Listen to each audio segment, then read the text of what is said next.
Yeah, you wanna put that dish in your mouth.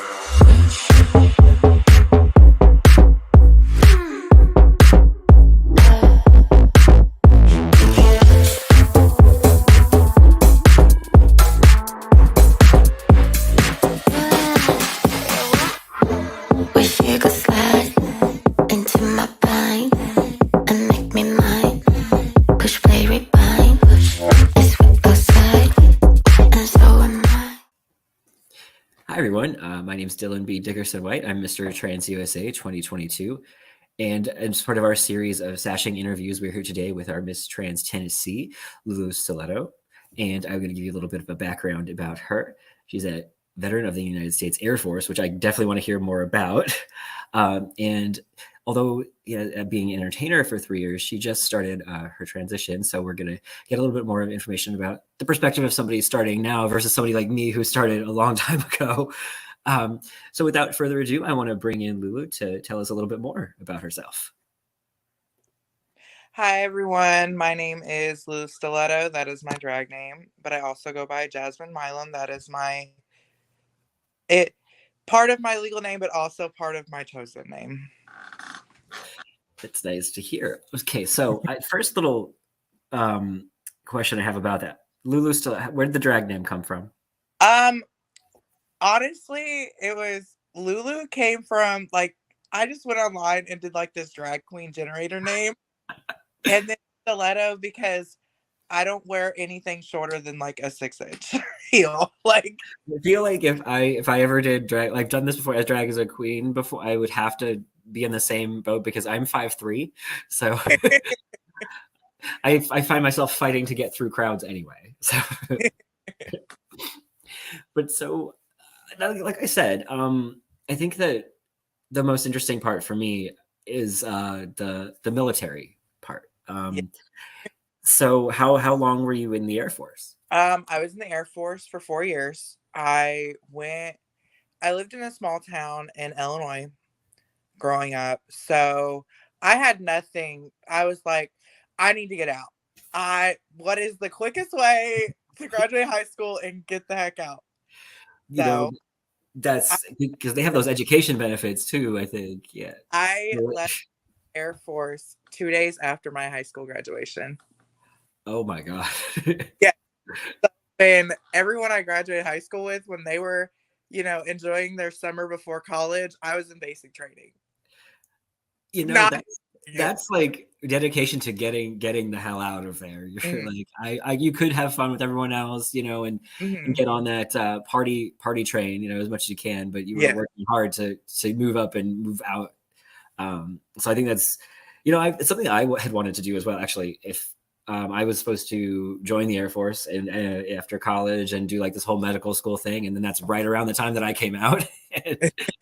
Back then, it was not an option. So it's interesting to see like you went ahead with that really early. Yes, when I see, I'm one of those.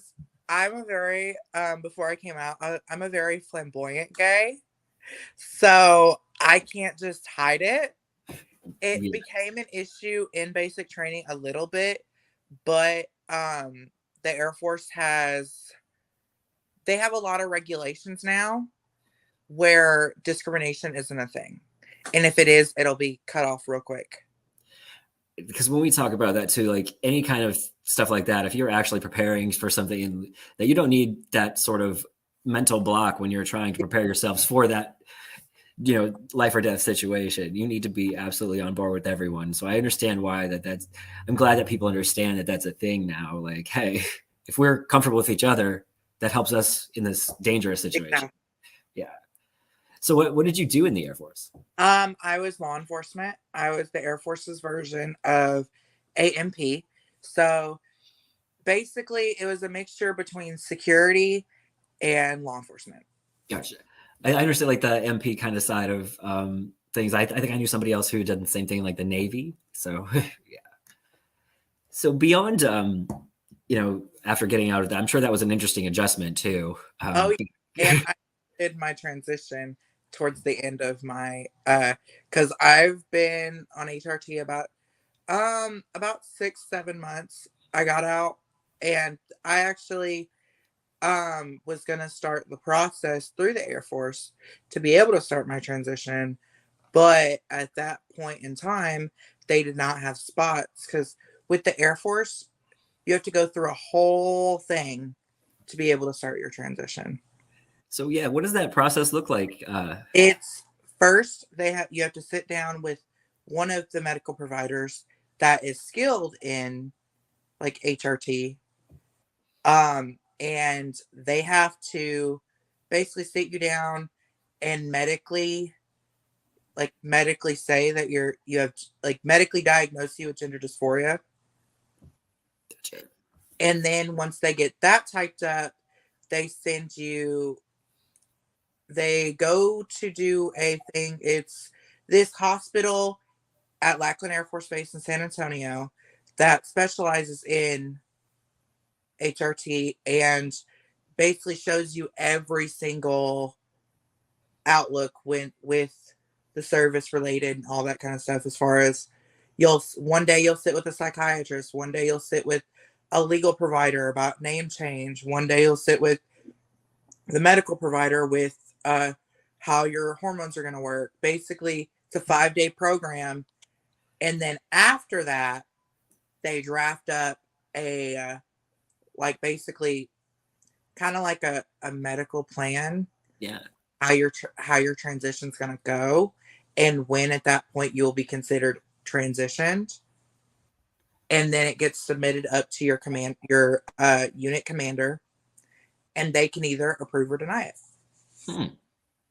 You know, there's parts of that I think they're really interesting, and the fact that they try to do it so quickly, the beginning parts, because I know that's a lot, like outside people, sometimes that part takes months. Then when they're doing this in 5 days, it kind of gives you the idea like, hey, we want you back ready to go back and do your job. Like, you know, and I kind of wish that other things kind of work that way. And then they also do, just to let you like get accustomed to the process, they do they put you, I know at least my unit put me on I think it was a 3 to 6 month block to be able to do either PCS or deploy. Oh, okay. Like that's just a really interesting. We're gonna definitely talk about that one more because I could go on this like whole thing all day. Again, just going from the military, just being completely like no, and then having its own programs in place is just very interesting to me. Like, yeah. So now let's go back kind of around to the system. So like a lot of people that I have talked with, I had known through other things, or somebody referred them to me, but we hadn't actually talked before. So how did you hear about Trans USA?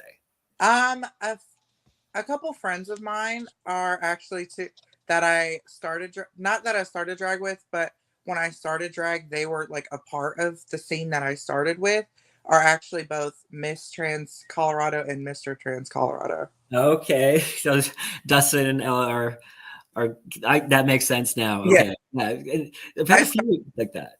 I started drag a little over 3 years ago at Club Q in Colorado Springs. Oh, so that situation must have been. Yes,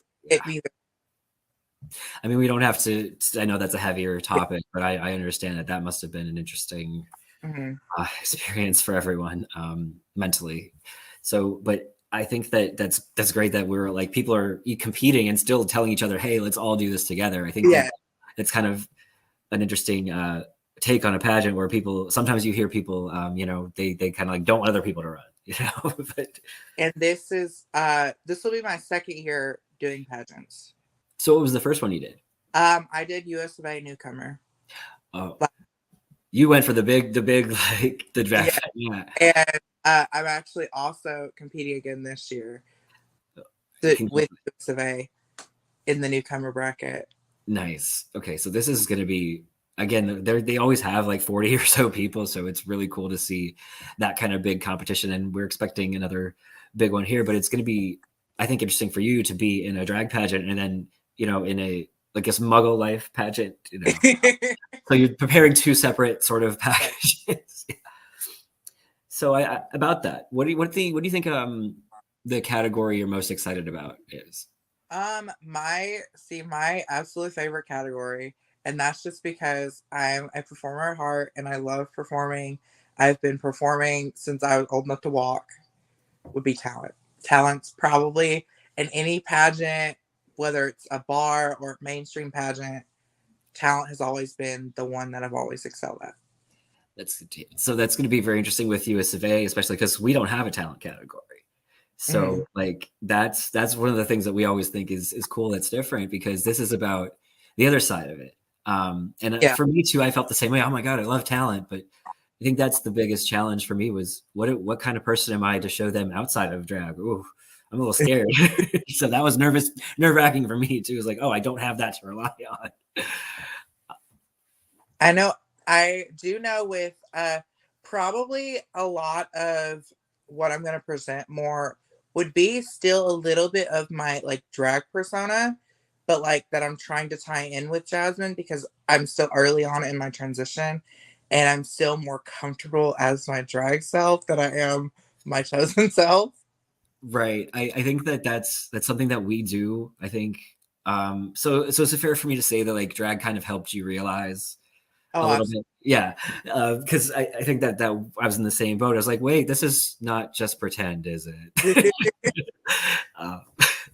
So that was with me, it's I first came out as non-binary when I was still in the military. I was in the military, but I was also working a second job at Ross. And at Ross, as long as you look professional, you can wear pretty much anything.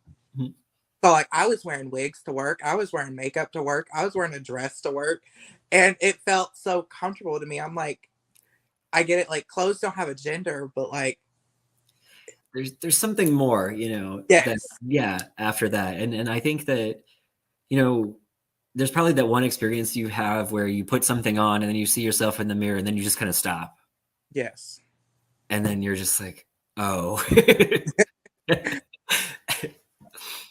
Like I think that so that kind of like leads me into again, we talked about since it's such a new experience for you and interesting like to happen at this time. Would you have anything to say to somebody who may be in the same position? Like maybe they've come out as non-binary or maybe they haven't come out at all yet, but they're on that fence. What would you, or like struggling with something, what would you say?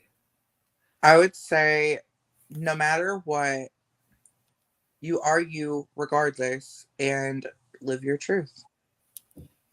Sometimes it doesn't need to be a long one either. Like that's exactly like, so it's just like, just do you.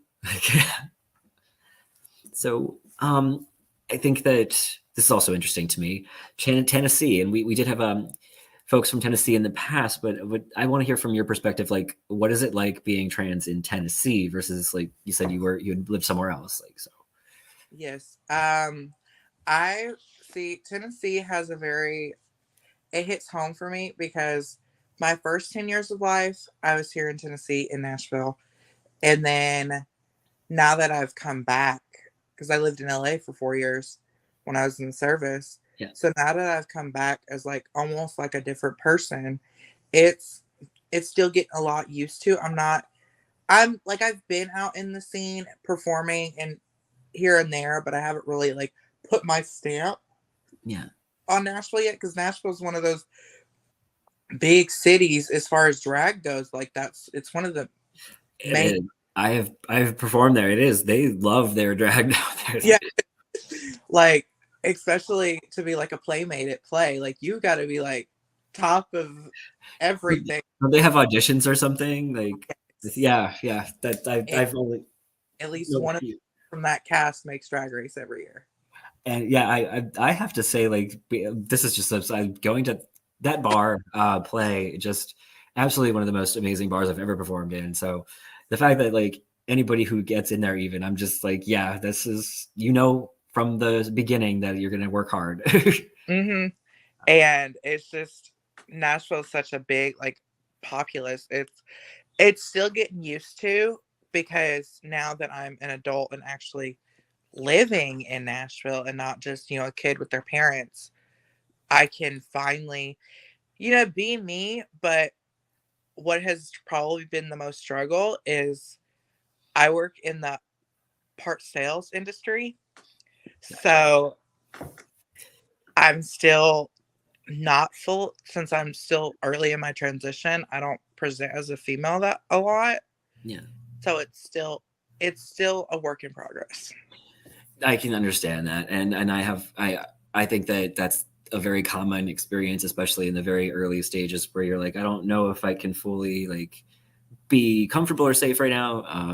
And I think that that's something that I think personally, like, the next couple years, you'll just, or even months, depending, how fast, because everybody's body, But I think that it comes, even if you don't feel it there's some part of you at some point that says, you know what, I'm just going to go for it. Yeah. There's always that point, I think. So about, being trans in Tennessee, do you have any specific ideas you'd like to, like projects you'd like to do as Miss Trans Tennessee or anything like that? I want to get more like involved, like with like National Pride if they end up doing National Pride, or like just being involved in the state and being like at the bars with my sash on. Someone comes up to me, talk about it. Just be more involved with that. That's honestly like the easiest way to do like the starting is just wearing that's, and that's it's perfect because the promoters they pretty much said, actually I had somebody ask, oh, when are we allowed to wear a sash? And like, wherever you feel comfortable, like just go. It's the thing, it gets conversations started, and I think that like you have the right idea of like you want to just get in there, start those conversations, like, and then see what happens from there. And with me, see, I've always been one that I've always been like down on myself. I've always been down on myself. Like, oh, so if I have something to show for it, like, we're gonna wear it out. We're gonna wear it out. I want, like, I'm doing this.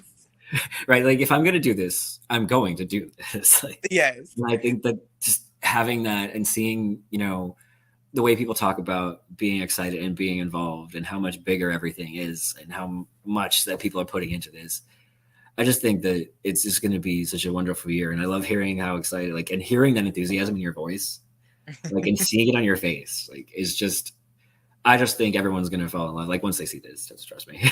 Like, so let's do a less serious kind of question. So I ask silly questions sometimes because I'm a silly person. I don't take myself at all. I've been called a living cartoon character. I've anything on the stage. So I have to say, pet peeves. And I'm talking about like not serious ones, like the ones that if you told this to somebody, they'd just be like, that is the dumbest thing I've ever heard. Mine, I have two. Clipping toenails. I cannot stand the sound of clipping toenails or finger or anything. I have to leave the room. I just can't do it. Mm. And then I think the other one is, I forgot what it was already. Paper ripping.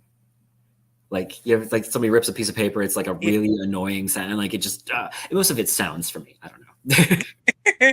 So what would you say? Like, That's a tough question because a lot of mine, they can be a very serious, or they like come up at like random parts and you're like, ugh.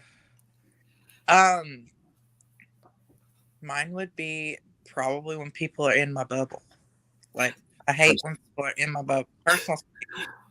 Like, I get it. Sometimes I can be all over people, but like, there's times where I get like really anxious and people come up to me and I'm like, can you back up? I need 6 feet. like just a little bit more, like, because then Yes. I think it's worse when there's people that you don't know, and then they're just like, when you're in a line somewhere for like coffee or something, and then there's a person that's right behind you that's like right behind you. If you like, and move an arm, you'll clothesline them. right. That is, it gets my anxiety going too, honestly. When I used to work at when I worked at Ross, kids running down aisles like while you're trying to do stuff, and I'm trying to put up clothes, and this kid like pops out in the clothes, and it scared the living crap out of me. And like there was one time if I had to put my arm out, I'd have clothesline this little kid. Oh my god. When people like bump into me, that irritates me too. Yeah, and I mean that's one of those things. Sometimes you have to be like, okay, well, I know you didn't, but it's still like, yes, it's like okay.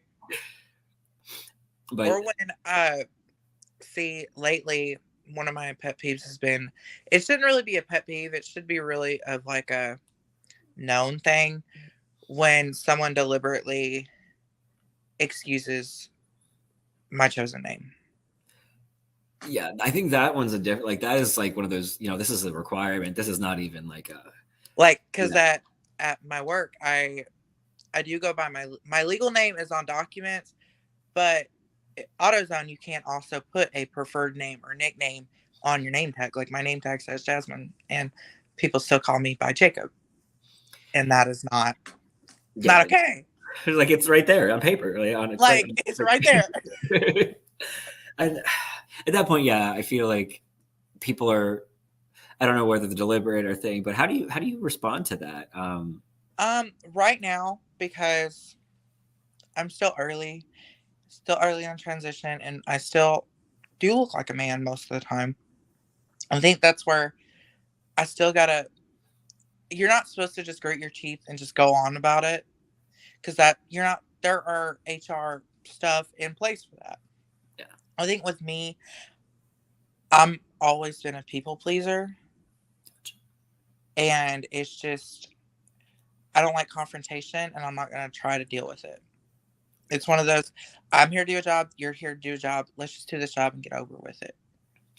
I can respect that. I mean, like there's definitely different ways to approach it, and nothing's going to work for any one person that's going to work for somebody, necessarily. So this is like that's why I ask, like, why, not saying like how you should, but like how do you approach it? Like, because other people are probably in that same position, where there's just, maybe it's not the best place for me to just go out and like every day start that kind of argument when I'm just trying to do my job. Yeah. But I think in time you're again going to find those ways and those words, like little bits here and there, and then people are going to say, "Well, I'm not just going to go away. I'm here now." So And that's with me right now. I still go into a men's restroom. I don't go into a women's restroom because I don't want to start. I don't present as a woman most of the time, so it's just. Yes, I am a trans woman. I do identify as a female, but I am not, I try to present when I can, but most of the time I'm just not in that stage where I even look like a woman half the time. Right. And then that's that like level of like managing which kind of discomfort you're going to deal with that day. Right? Yes.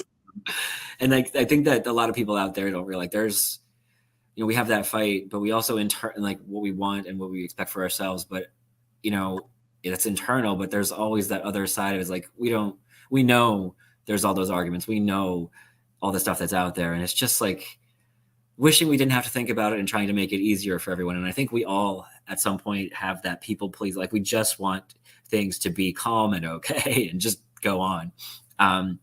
So I definitely respect that. Things can be hard. And I think it took me a long time to walk in for the first time. And then, just sitting there and just still being like afraid like something was going to happen. Yes. But it is a process like for everyone in that beginning stage. And, a lot of times when we even look at pageants and we look at, the other side of it, people see us all made up, and they see this and they think, oh, it'll be fine. But then, there's, especially in those beginning parts where like a lot of people try to ignore how difficult those first ambiguous couple months or years can be. Yes. So another fun question, and this is might be a question that I have. Ooh, this is a good one actually. So this is not something that you need or like have to do, or like if this is like you got $10,000 to blow on something completely frivolous and like whatever you wanted, what would it be? $10,000. Let's see. I'm buying a house. About actually, hell, I won't even buy a house. It's like it's a tough amount because it's not like I get $10 million because then you got a list. It's like I got one thing I can blow $10,000 on. What could it be? I'm gonna do it on this big costume. Couple costumes. That's because you can make a return on that investment. Yeah. Just looking at the stuff for nationals last year, it was interesting. Oh, yeah. The first time you run and you're like, oh, this is a lot more than I thought it was gonna be. Yes, and when even the bare minimum was over 1,000, you're like, what do I do? Yeah, it can be scary to try to do that, but that's why it's like we have all these little sponsor things and things you can kind of help with people. Do we post up, and we're trying to make this a little easier for people. I went to nationals for US of A newcomer a week after I moved to Nashville. That was like you didn't even unpack your drag; you just took it. No, and that's why most of my drag is still in a storage unit in Los Angeles, because I only could fit what I was gonna wear for nationals in Right. one suitcase, and I had to I flew, so it's like, I completely understand. There was a lot. I don't know if you had seen that giant back piece that I had for my presentation costume last year, state costume. But most of that was assembled the day before and the day of, and stoned in the hotel because it was put in a suitcase on the plane. And I'm like putting these panels, and like we got 4 people on the ground stoning. I remember when I did a prelim for US of A this year. I didn't make it through that prelim, but I'm doing another prelim to qualify for US of A nationals this year. But we were driving to the prelim, and my friend was in the passenger seat stoning this cape for me. You know, that is not. I've heard people doing makeup in a car, but not actually stoning in a car before. Oh, and I've been doing this forever, and I feel like I'm probably, because I'm performing in Evansville, Indiana tomorrow night. So I'm probably going to be. My friend will be driving, and I will be, because it's a 2.5 hour drive. My friend will be driving my car while I'm doing my makeup in the car. You know, and I think I saw a video of someone doing it on an airplane once. Like it's really fun. People don't really airplane. Actually, but I just couldn't put out my whole makeup case. Like I need the whole bathroom for this. I don't understand. Like, whole little space. I don't even like going to the bathroom in an airplane because I think it is way too small. I get claustrophobic, and then turbulence while you're in the bathroom is over. Yeah, it's over. I feel very bad for when that. Yeah, we're not gonna go into those conversations about the bathrooms on airplanes. Mm-hmm.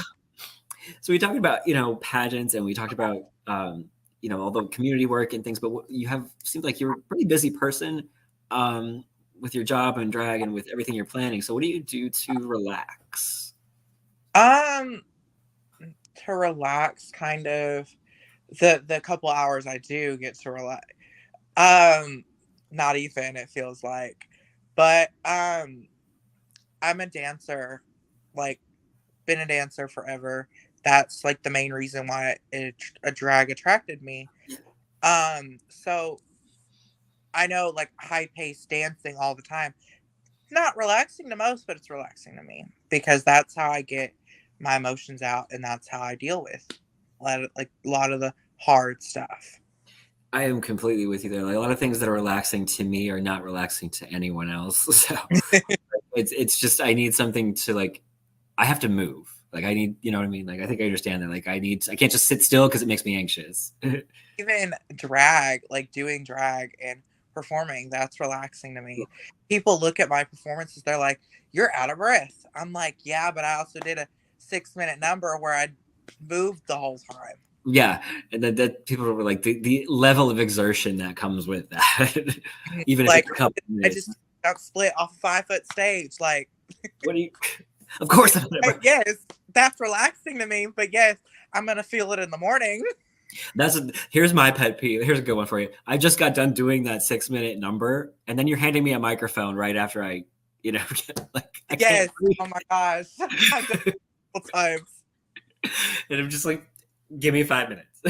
Let me breathe real quick. I need a drink. Yeah, like water. So I think that let's go to. I have our list based on what we were going before, and then our list kind of based on what I read in your bio and kind of what I know about you from, I kind of stalk everyone a little bit on the Facebook. So you did just recently. You said, and I might already have an idea of how the answer to this is going to go. You're just starting your transition. What was that one thing, last thing that gave you that courage, that little one thing that put you I'm going to do this? Um, Honestly, watching other people's transition, like watching other people living their truth and living like being in their own. And I'm like, now that I think of it, actually the one thing that really like hit home for me was last season 14's Untucked when Jasmine Kennedy came out as trans. That was the big thing for me that really hit home. See, I heard it. I didn't see the actual piece, so now I'm gonna have to go look that up because it's amazing to see like what kind of things influence people in this. Even one little action you take or one little things like is you never know. Like throughout this experience, like hearing this and seeing you up there might give that for somebody else. Hmm. You know? And that's the best part to me. um, so I think we're at the mark. We're almost done. So I have to ask kind of like two more questions. Okay. One I've been asking off and on, and I think it's one of the more important ones. So we've been kind of like going through this year with the idea of promoting trans excellence and that phrase, and how that means different things to different people. So I wanted to ask what that means to you. See, trans excellence. That would mean basically living your authentic self in the most best thing you can do. I think that's like a really cool way to put it because like I expected like people to always talk about accomplishments and things like that, but almost every single person has said it's about just living and being you, and whatever that means for you, it means for you. Like I think that's amazing. And so kind of like wrapping up with everything. The last question I always ask, we always talk about projects and things like we talked about what you wanted to do for being Miss Trans Tennessee and the things you hope to accomplish in that. But there's other things we don't talk about. We always talk about work, but if there's something that you could personally take away, what's that one thing you'd want to take away from this experience with Trans USA? Um, the one thing I would love to take away is just seeing everyone else with living their truth and like the sisterhood and the brotherhood through that, and just showing me as a baby in the trans world what it's like, what basically what that journey is going to look like. Wow, that's actually really cool, and I'm really excited to have you. I'm really excited to have um, all these different experiences too. And I think that you hit the nail on the head. Like, there's going to be so many different types of truth up there, and just getting people to live in that experience and seeing that and being a part of that is going to be pretty awesome. So I think with that, we can kind of say good night, afternoon, whenever I plan on, actually video airing this. It just depends on the schedule that we look at on Facebook. And then we can play the statement that you've prepared for us after this video. So I'd like to say thank you once again. And I'm going to be signing off. But I'd like to see if you want to say any one last thing to everyone out there.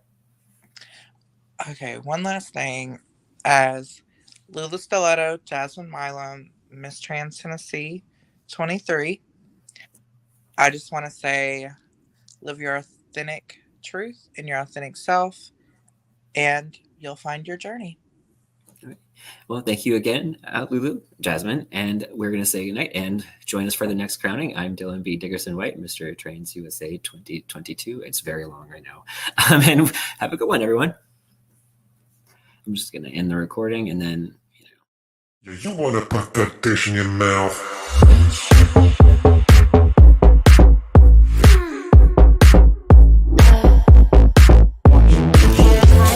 My name is Lulu Stiletto. I am your current reigning Miss Trans Tennessee. And what I want to do as my closing statement for this lovely interview that we just had with the lovely Mr. Trans USA is for my title. I want to just, with everything happening in the world, I want to show representative and just be out there in the streets and really build our community up. And that is everything I got to say. My name is Lulu Stiletto. You can also see me as Jasmine Milam. I am brand new to my transition. I'm within a year on estrogen, and I am your Miss Trans Tennessee 2023. Have a nice day. Yeah, you wanna put that dish in your mouth.